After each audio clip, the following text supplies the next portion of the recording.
Hey guys, this is Anthony Morganti. I am MrPhotographer.com. I often mention that I like to crop early in my workflow. Some people have been questioning my logic. In this video, I'm going to give you a specific situation where you may want to consider cropping early in your workflow.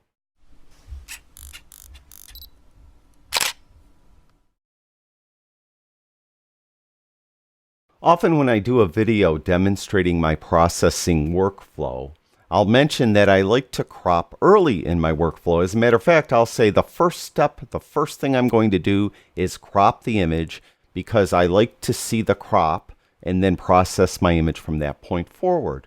Well, at least two people have left comments questioning my logic on cropping early. They're suggesting that it's better to crop late, even the last thing you do, crop, because once you have your image processed, you could apply a better crop to it. And I don't disagree with them. They're actually probably right. But there is a practical reason why you may want to crop early in your workflow. But this won't apply to everyone. This will really only apply to two different photographers. One is the photographer who is new to the hobby, someone who's just starting and doesn't have a lot of experience with post-processing.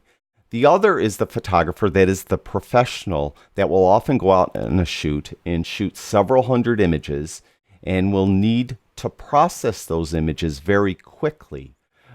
Even though both of those photographers are very different in skill and experience, they both often do something, and that is they will take advantage of the auto tone adjustment in Lightroom or really in any application that does post-processing of raw images. So this is applicable to On1 and anything else that has like an auto setting. And I'm going to demonstrate what I'm talking about on this image. It's really a lousy image, but it's an image that if I wanted to try to salvage it, I would crop. So what I'm going to do, it's totally unprocessed now, as you can see. I'm just going to get an auto tone adjustment by clicking on auto. And you'll see that it, processed it. And you can see that the sliders moved around here. Now I'm going to do a screenshot of this. And what I'm going to do then is reset the image after I do the screenshot. So I'm doing the screenshot. Then I'm going to reset the image. And then I'm going to crop it, and then I'm going to do another auto tone adjustment, and we'll compare the settings. You'll find that they're going to be different. They're maybe not going to be drastically different, but they will be different. So I already reset it. Now I'm going to crop it. So I'm going to do kind of a significant crop because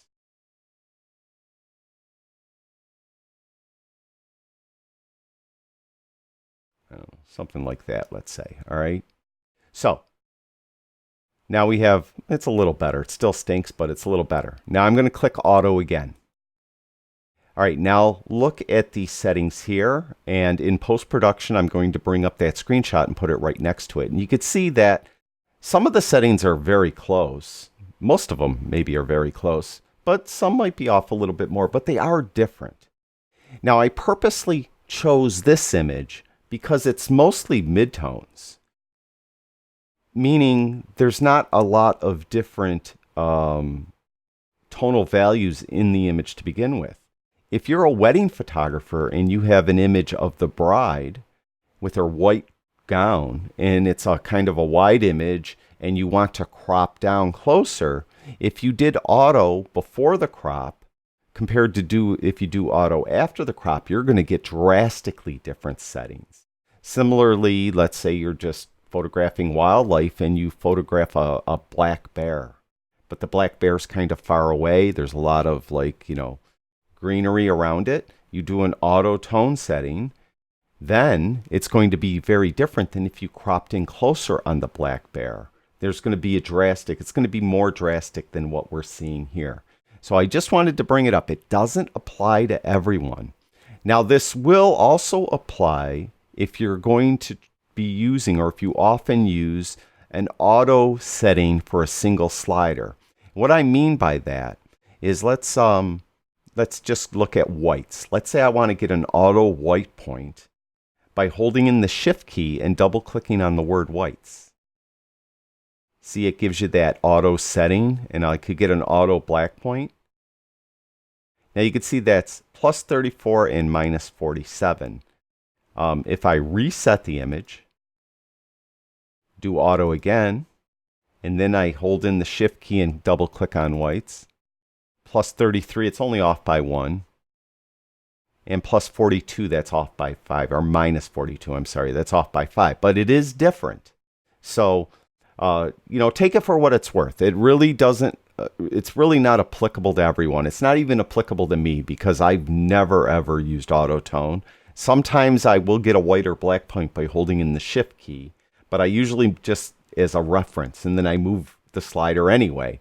So, but if you are new to photography and new to post-processing and you often click that auto button, be aware of that. You may want to crop before you click the auto button. Also, if you're a professional and you're doing a large amount of processing, post-processing, and you often click the auto button to save time, you may want to crop first. That's it.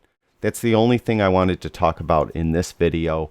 I hope that helps many of you, and I hope that clears up why you might want to consider cropping early.